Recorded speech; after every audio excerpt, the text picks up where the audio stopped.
Quick Super Bowl 56 video. Yes, I know it's a week and a day late. I got sick. No, it wasn't Corona, thank God. I went through that a year ago. I'd never want to experience it again.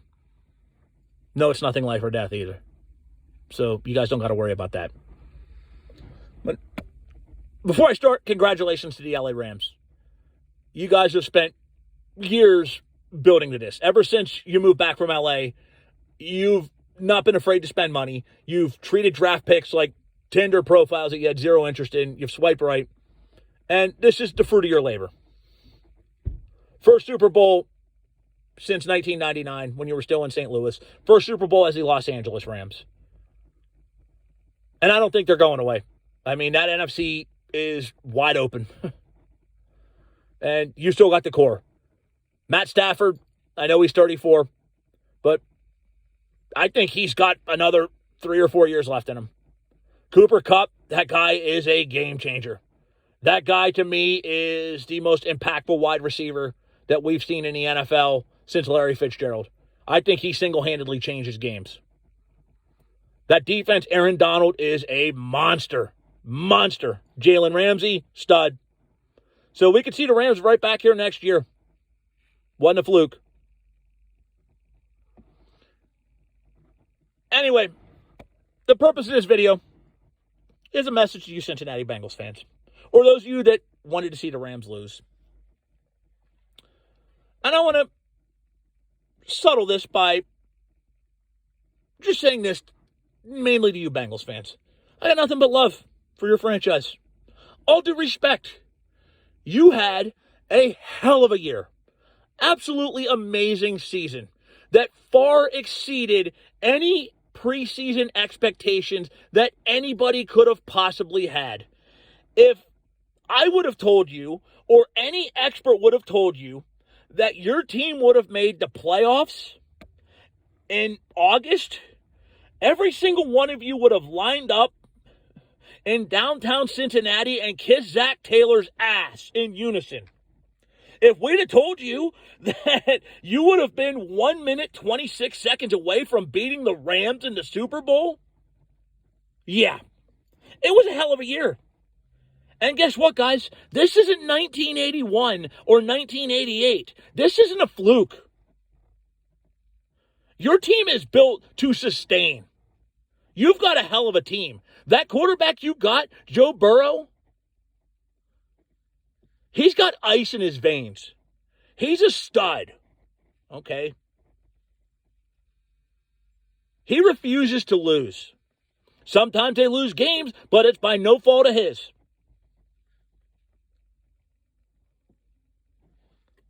Speaking of studs, Ja'Marr Chase, it's frightening to think how good he is going to be. I don't use terms like this loosely, but I'm telling you what, if he was this good as a 21-year-old rookie, not only do I think he is capable of being the best wide receiver in Cincinnati Bengals franchise history, which says a lot because you've had some real good ones in your franchise's tenure, I think he could be one of the all-time greats in NFL history. That's how good he was as a rookie, and that's how much I think his ceiling has potential of reaching. T. Higgins, stud. He's pretty damn good too, guys. He's an all-pro caliber one himself. Tyler Boyd, that guy's a number one in a lot of other organizations. Joe Mixon. Now, I know halfbacks have a short shelf life, but let me tell you, underappreciated, underrated, throw the term under in a quality way, and that's Joe Mixon, 101. I know a lot of teams would salivate to have Joe Mixon on their organization. I know my Dolphins would. Your defense, really solid. Need to fix that O-line. Badly. Riley Rife, Jonah Williams, they're it. Other than that, the entire line, the rest of the line sucks. You can't continue to let Burrow go out there and get the piss beat out of him. You can't continue to give up 50 sacks a year. Now, some of that is on Burrow. He's got a little bit of Ben Roethlisberger in him where he holds onto the ball a little too damn long. But I'm telling you, a lot of that's that O-line. You can't continue to allow him to get beat up because he's going to get knocked out of the league. But if your owner opens up his pocketbook and throws money at O-line or O-lineman, or even makes a trade. Houston's apparently dangling Laremy Tunsil out there. If I'm the Bengals, I'm throwing that first-round pick at Houston and saying, take it. I'm throwing that second-round pick. I don't give a fuck. You need Laremy Tunsil. Forget Armstead. He's 31, and he's got injury histories. Get Tunsil. He will fix that line. Move Rife to guard. You've got 3 decent offensive linemen right there. You can go out and sign some respectably inexpensive guards to fix the rest and centers. Ted Karras, you can get him on a 3-year deal on the inexpensive. And you've got $58 million in cap. There's no reason why you can't fix that line. But I'm telling you, your team is built to sustain. And that North Division, I got to tell you, I don't know how much Lamar Jackson's going to lead the Ravens, guys. I don't know if he can win the big one. The Browns, they took steps backwards this year. The Steelers, their defense is unbelievable, but what's life without Ben Roethlisberger going to look like? That division is yours for the next 5 to 6 years if you want it. You got to fix that line. That being said, and this is where I lay the hammer, all these bullshit excuses of why you lost, i.e. I'm talking about blaming the ref and claiming the league had it in the bag for the Rams, stop. Hard stop. Okay?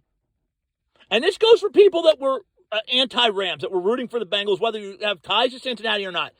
It is a ridiculous, asinine, lazy argument to claim that the refs favor one team or the other, and it's lazy to say that the league favors one organization versus the next. Okay? I know you can claim media shit.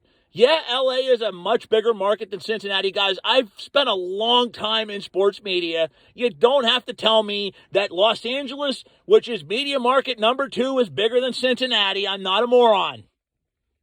I know this. However, you don't think that the NFL wouldn't have been just as satisfied if Joe Burrow, their golden boy quarterback, wouldn't have won a Super Bowl in year 2, his first full complete season as a starter, because people forget he got knocked out last year. He got hurt and didn't finish his rookie year. You don't think they wouldn't have been satisfied to see the Bengals, the fucking Bengals, win a Super Bowl? Come on. The refs weren't in it for the Rams. The league wasn't in it for the Rams, okay? There's no fixing of games. The league has to answer for owners of every single team, not just one. And believe me, the league is pissed at Stan Kroenke, guys. Look up the settlement they had to pay to the city of St. Louis. So if anybody, they're not, Mike Brown, he's cheap. Mike Brown has his faults as an owner, but Mike Brown is relatively unoffensive to the other owners and the league as a whole. Mike Brown didn't cost the league over $1 billion in a settlement to another city like Stan Kroenke did, okay? There was no fix for the Rams. There was no ref involvement for the Rams. Yes, some shit calls were made. Some questionable calls were made, but there were also some questionable calls made for Cincinnati, and don't deny it. If we're going to bitch about the pass interference on Cooper Kupp, we cannot turn a blind eye to the blatant face mask that T. Higgins got away with that led to Cincinnati's 75-yard touchdown. And I know somebody on Twitter, that gave the Rams a game-winning lead. Yeah, guess what? Cincinnati wouldn't have had the lead without the face mask, without that 75 yards. So missed me with the bullshit. Okay? Here's why Cincinnati lost. Okay? In a nutshell, not because the refs, not because the league pulled the fucking, string so like it was a puppet show so the Rams could win. Point 1, Zach Taylor completely abandoned the run in the second half. Mixon was having success on the ground. Then he abandoned it in the second half. He abandoned the run entirely. Number 2, that offensive line, which absolutely played out of its mind in the first half. Full credit where it's due. It ran out of gas. And Joe Burrow got the piss beat out of him by a elite pass rush. It happens. That was one of my tales of the tape when I broke this down. That was everybody's tale of the tape. That offensive line had to play out of its mind for 4 quarters. They didn't. Then the secondary, who played very, very good for 3.5 quarters. That fourth quarter, that late drive, they had no answers. They, too, ran out of steam. Cooper Kupp in that fourth quarter drive was Superman. It happens, guys. It was a great season for the Bengals. Really was. But it wasn't the refs that cost you the Super Bowl. It damn sure wasn't the league. The Rams were the experienced team. The Rams were battle-tested. The Rams have been in these fights before. And ultimately, when you're a street-smart, battle-tested team, you're not going to run out of gas like that. And I got to tell you, so the Bengals' offensive line, which had been a weakness all year, they're not the first team to run out of gas when getting punched in the mouth by an offensive line, by a defensive pass rush like the Rams. They're not the first, and they're not going to be the last. But their line ran out of gas at the wrong time, and it came back to haunt them.